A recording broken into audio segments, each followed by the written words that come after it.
going on, everybody? Today I'm gonna do a little gameplay of MechWarrior 5 Mercenaries. I was going to do first couple missions to show you those, but that was a good bit of stuff that I wouldn't be able to show you because you have to get, I don't know, probably 4 or 5 missions in before you can actually access the majority of the game. I guess it's where it's hand-holding, kind of showing you different missions and stuff. But I wanted to show you a little bit of everything, so I decided I would do the. Yeah, that's it. Starting the game. Anyway, here's the figures. I'm assuming they're all painted figures. One of the tip screens says something about painted figures. First thing you need to know, if you've ever played MechWarrior, the torso and the legs move independent of each other. You can turn the torso and turn the legs and be walking one way while you're shooting another. And they don't turn the same speed, so sometimes if you're in a rush to get to looking a certain way, it can take a second, just because it turns, like I said, the torso, I'm saying the torso turns slower than the legs do. Another thing, you don't want to stand still unless you're like destroying buildings or whatever. You don't have any ammunition at you. It's kind of common sense, but yeah, if you stand still, they're gonna fuck you up.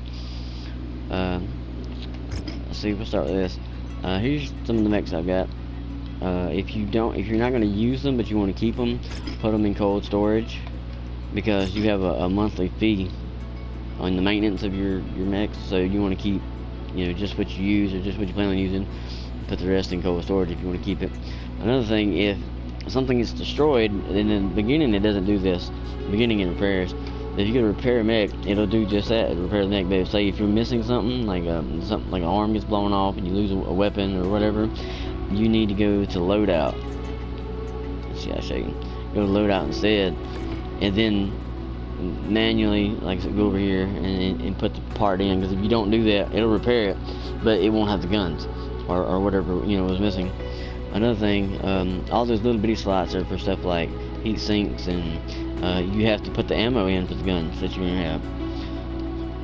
And the thing about that is, if that part gets blown up while you're fighting, it will explode, very much so. I've only seen it one time. It wasn't on me, but it does quite a bit of damage to everything around.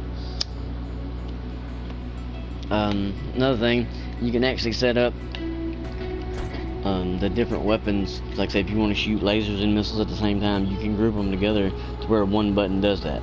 I know mine are set. I think L2's lasers, R2's cannon.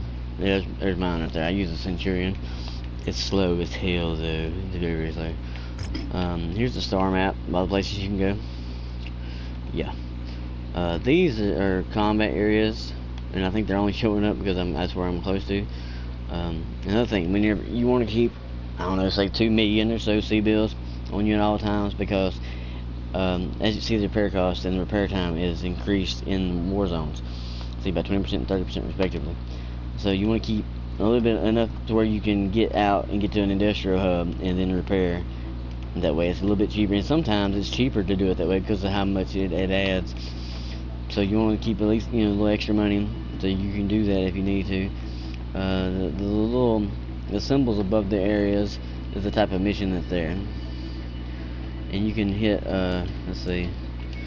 View the intel. It'll show you what it is, but it won't give you any information on it other than that. This is all the mechs that are in that area that I fought. Like, there's a ton of mechs on this game, a ton. Like I said, the controls take getting used to. If you played in the other MechWarrior games, you'll be used to it because they're all like that, from what I remember. Let's see. What's over there? Another thing, it doesn't tell you what the difficulty is whenever you look at it this way. See, it's gonna cost me 50,000 in 13 days to go right there. So you want to save, like I said, about 2 million or so, just in case something goes horribly wrong and you have to do a lot of repairs. But a lot of times, in which case, it's easy just to load your game back up. Don't let it, exit out before it auto saves, and then go ahead and do it that way, instead of having to save the money and go, move out. Let's see, we go to contracts. Let's see, we got, what is that? Destroy the heat depot. Difficulty of 7, yeah, we'll do that. Maybe I always get at least one thing insurance. I highly recommend always get one thing of insurance for sure, because you're there's 500. Any damage up to 500,000, they'll pay you, and if you do it twice, it'll be $1 million. The higher your ranking is, or your association is with the different, like the House Davian, I've been giving missions, so mine's at +2. So see, I have 6 negotiation points, which right now I only get paid 450,000, but go up to here, put all 3, and it's 1.3 mil, damn near one before. And then your salvage shares, you want those because that's your points that you get for salvaging things. Whenever you finish a mission, there's different things you can salvage. Like say if you blow up a mech, but it don't like blow up, it just destroys part of it. Sometimes you can keep that and keep it for yourself. That's why I've got all those that are in cold storage. That's what they came from. Anyway, yeah, here's your equipment you can buy different places. Again, it's cheaper to go in an industrial zone and do it. Same with the mechs. Also, when you buy the mechs, notice this one, it's a fucking arm. And it's missing everything. It's missing the jump jets, everything. It's only got 3 jump jets and a long range missile. That's all it's got. And that motherfucker is $2 million. The hell with that. Now, if you find some that are rare, they're usually all intact. You don't have to worry about buying the parts for them. But any other time, they're, like I said, you have to watch them. They're high as hell, and like I said, it's missing most everything. Most everything's damaged. It's missing just about all the armor on it.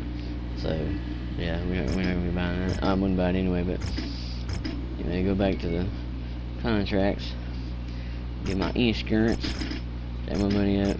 There we go. We'll do that. So that now I'm gonna pay out 1.4 million, plus $1 million to cover any damages. Like I said, insurance is very, very useful in this game. Let's see. I ain't got but the three people. I can do 4, but you notice the tonnage up there. You're limited to how much you can actually have with you. And I could take him and give him something other than a trebuchet, like a smaller mech, like the javelin or one of those. And I might could get a 4th person, but you really don't need it. She's probably gonna die. She shouldn't die, but they get injured. In the small ones, but she does really good with the small ones. That's why I keep her. He does. That's what he had. He starts off. He's one of me rescue. She was hired. Anyway, I believe that's all. Yeah, it's got that little symbol because it's under tonnage. It's supposed to be like 40 tons, and I think it's like 35 or something.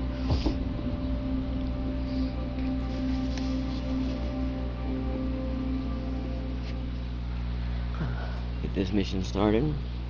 One of my favorite things about the fighting is that the soundtrack is awesome to me. Pretty much guitars, heavy guitars, for the most part. See, notice you can see the other mechs that are in there with you. I thought that was pretty cool. Nice little touch. You see the other one that's in the hangar wing. And the first thing you're gonna notice is that the Centurion moves slow as molasses. Touch it. Where did he go?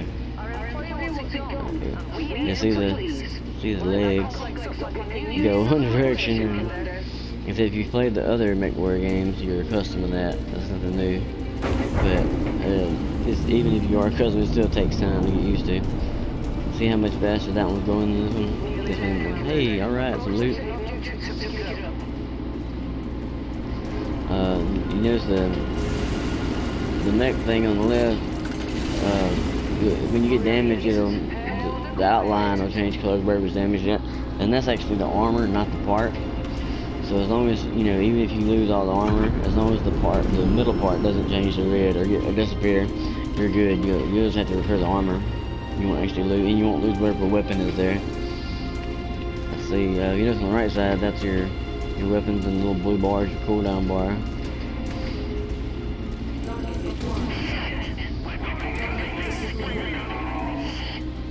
Probably gonna get my ass whooped. I suck at this game, so yeah, I don't have jump jets on this, so hopefully it's not a drop off right there. I'll walk around.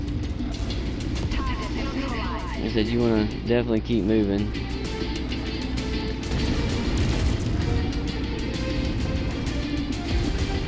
Ah, bitch, stuck on that.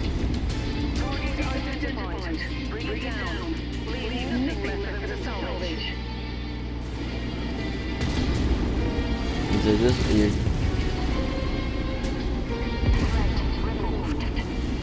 Step on his ass. The easiest way to destroy buildings is as far as, well, certain parts of the building anyway, is to just walk through it. So you just walk right through it. And I really don't know if you take damage from it or not. I've never noticed it. I never paid that much attention to it. But again, you know, be sure to keep moving.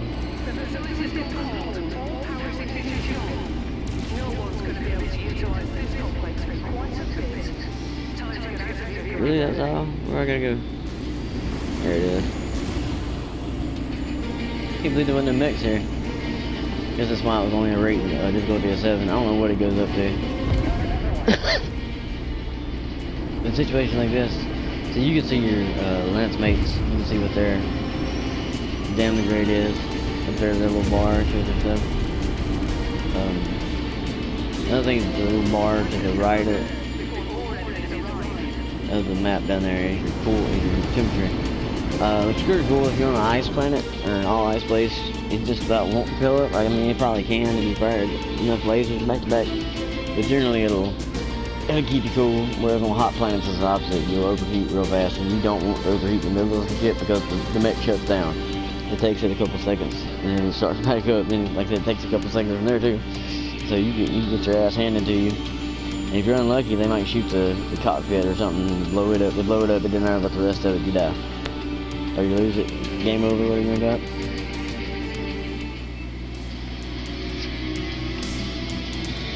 Anyway, let's see. Yeah, see where it says damn the insurance. See, I had $1 million in insurance, and I took 41,000 in damage, but all that's covered by the insurance. Yeah, see, this stuff is 2 points for the share cop, and you can that's for your different items and stuff. And try to keep track of what you use. That way, if it gets destroyed, you can always be sure to pick up the extra ones here, and then you can cash them out. And pick them up, and that way you wanted to buy them or have to worry about finding another one whenever you. You can see here.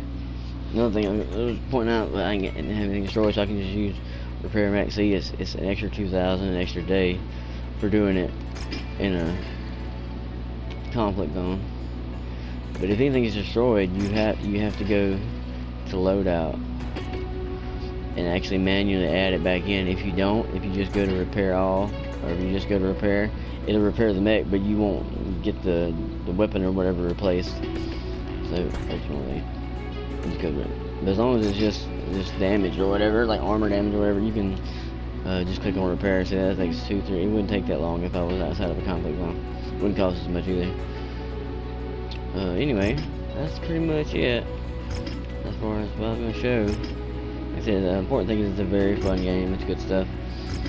It takes a little getting used to. You'll see there's my costs. You see where it says battle mechs. It cost me 120,000. See, I'm not being charged for the ones that are in cold storage. That's the important thing. So, that's all I had to say about this game. I hope you enjoyed the video. Definitely check out this game if you like mech type games. And thank you for watching. You have a good one.